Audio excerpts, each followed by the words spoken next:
Good morning and welcome to the new episode of Dr. Lamba's Awakening Call.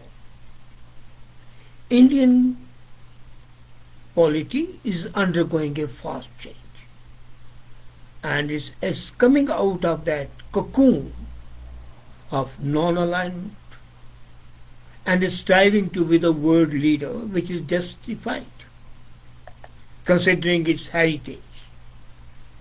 And it is emerging out of its aspirational powers chrysalis. It's assuming increasingly critical space in Indo-Pacific region. It's asserting, projecting, protecting its interests abroad. But while there is a certain vision at the policy maker level, that's the Prime Minister and the Foreign Minister, are the executioners, that's the ministry, the bureaucracy, able to project the vision and the capabilities. In recent months, we have seen that in some cases the External Affairs Ministry has been found wanting. And that despite the fact that this is an excellently well-trained, well-honed group of foreign service officers, absolutely dedicated to the job. And yet, some opportunities have been missed. These were the opportunities for the Indian diplomacy to step up and shine. For example, the fall of Kabul to Taliban. After month of AUKUS. These are a couple of examples. And I remember that some commentators, including me, called for the government to capitalize on the opportunities that were rapidly evolving. And these evolved rapidly, and they were to be tackled in consonance with a new thought pattern. Now what happens is that the present foreign ministry is attuned to a certain way, and its inability to translate those situations into realized opportunities because of the hangover of the 50 years. And it's not surprising. As I said, it's a great set of people. I know them. I know them for a long time because we have interacted with them. But they are hamstrung by two things. One, small scale and structural resource limitation that nobody can deny. So the policymakers have to ensure that the small scale is converted into it, so that the ministry can effectively capitalize on rapidly evolving situation with agility. And that when agility comes, it is there only when there is absolute connection between the policy maker and the policy executor. And we find that in the coming years, Indian diplomacy is likely to face increasing pressure. It is because Indo-Pacific is crowded. There are conflicting interests of China, of India, and other powers. There is a challenging neighborhood, and there is a continuously expanding domain of interest and challenges that require an assertive vocal policy which government is making. But the execution of that policy at times is not up to the mark, and that is because of the difference in mindset. To navigate these resources, India needs a capability-driven foreign ministry. The key limitation, as I said, is understaffing, and the leadership which does not fully involved, is not fully involved with the thought pattern, the mindset of the policy makers. We always say that the bureaucracy should be neutral, but neutrality does not mean being drowned in the past. We have to come out. And that's why India has to assert itself in a different manner. Now, it is understaffed, as I said. At present, IFS have 850 IFS officers, nearly 850, give and take. 10 or 15. Now compare that with Singapore, 1066. China, 7,500. USA, 13,790. Then there is the outstanding, long-standing limitation. I remember it was 2016, Indian Parliamentary Standing Committee on External Affairs expressed alarm at 15% shortage of the officers in foreign service. There is a shortage of 15%. And now, at present, it is 13% shortage. That's bad. When you are understaffed, you cannot coordinate and project. So, what we need is that India has to practice the most frugal diplomacy in the world with a small band of professional diplomats with minimum means to deliver. And when that happens, there would be some issues. And there will be issues both in the short and medium term. So India's small foreign service needs to be viewed as a distinct feature of its ability to act abroad. So despite the shortage, they are active. And the recent Ministry of External Affairs reforms are inefficient. In 2020, the Indian Foreign Ministry restructured itself. It refocused the effort on the key officials along thematic verticals such as cultural diplomacy, economic and trade cooperation. And driven by a desire to enable officers to form the strategy over administrative tasks. So these reforms are a step in the right direction. But have they been implemented? No. I know number of officers who are so attuned to the policies, but their postings are not at the appropriate place. They go by the set norms or by who has a sugar daddy. And that's not in the interest of the country. As a matter of fact, strategy alone cannot singularly solve the constraints of Indian foreign policy. Let's be very clear. Strategy is great, policy is great, but implementation has to keep pace with that. So MEA has to focus on building key capabilities in spite of the limitations. That discourse around strengthening the foreign ministry must move away from increasing numbers and focus on concentrating resources in key functions. And the key function is the leadership. The leadership should be in mind and brain and body attuned to the policy makers. I'm not saying that they should agree. Actually, in case they disagree, they should discuss it out. But once a policy is agreed, it should be implemented in the proper shape. Now what happens? You implement the apparent part, but the real motive which is there is not implemented. So focus should be on concentrating core capabilities and deliver the benefits. The immediate need is to strengthen speed and agility. Of course, that's there. But more important than that is having leaders who have identical mindsets to effectively respond to a rapidly evolving situation with speed and agility and an appropriate mindset. Foreign Ministry would then be able to gather the right information, enable rapid decision making through forward-looking analysis, and mobilize. The first part is gathering the right information. As a matter of fact, MEA has to improve visibility across the diverse domains of responsibility and sphere of interest. Now imagine there was a foreign secretary earlier, and she was before that ambassador to Ireland. And the way she worked over there, though Ireland is not one of the major countries, the major countries are of course 5 major countries as USA, USSR, China, Pakistan, not because of its but because of immediate neighborhood and England. These 5 countries are the key countries where our diplomats have to be as the first order. But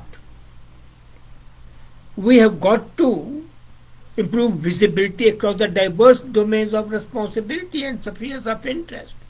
Affairs of interest have been great, and that's why, despite the great noise, we could smoothen the things in Middle East after the present crisis. But then MEA doesn't have an in-house intelligence analysis system. What they need is a dedicated intelligence collection and analysis unit, like US State Department has the Bureau of Intelligence and Research.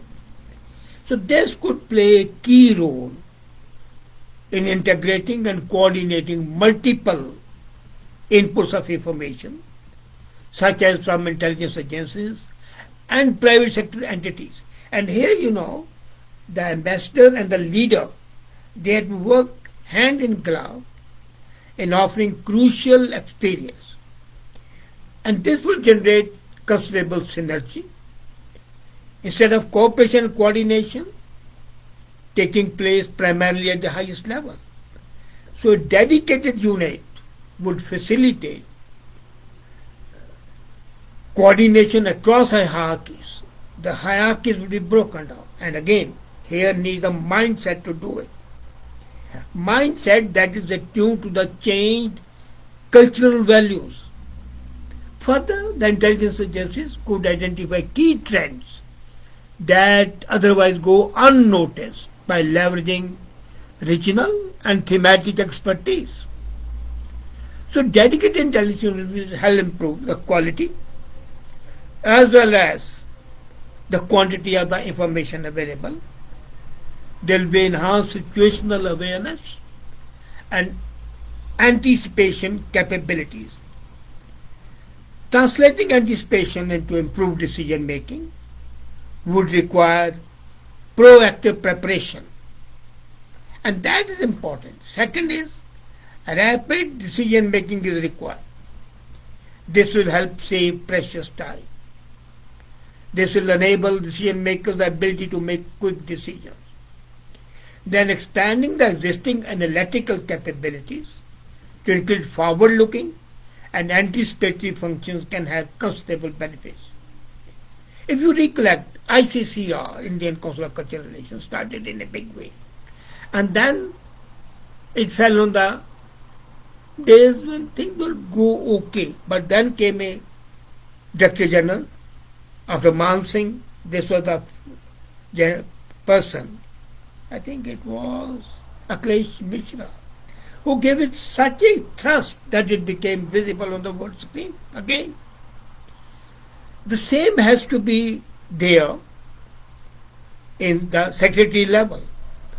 I'm again saying that we had number of secretaries, but people like Desai, Rasgotra, Kaur, they stand out. And now Jaishankar. These 5 secretaries have left a lasting impression, and we need a foreign secretary like that.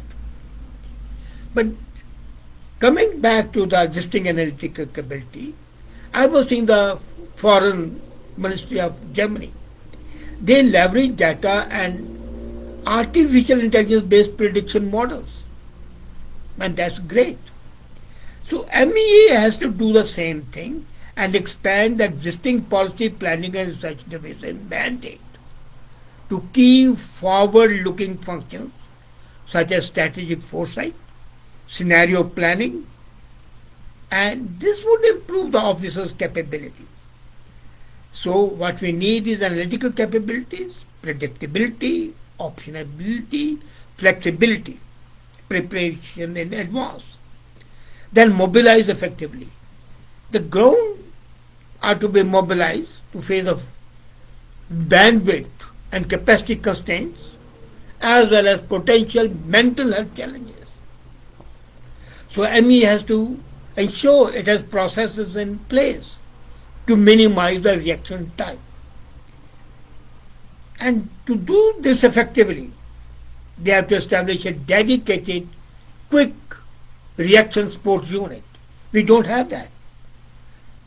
The French Foreign Ministry, I was having a discussion with them, they maintain a dedicated crash and sports center, which Indian Foreign Ministry does not have. So we need that.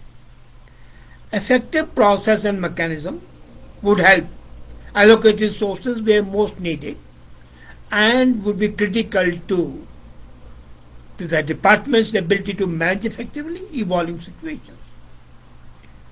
Now, and then comes the leadership.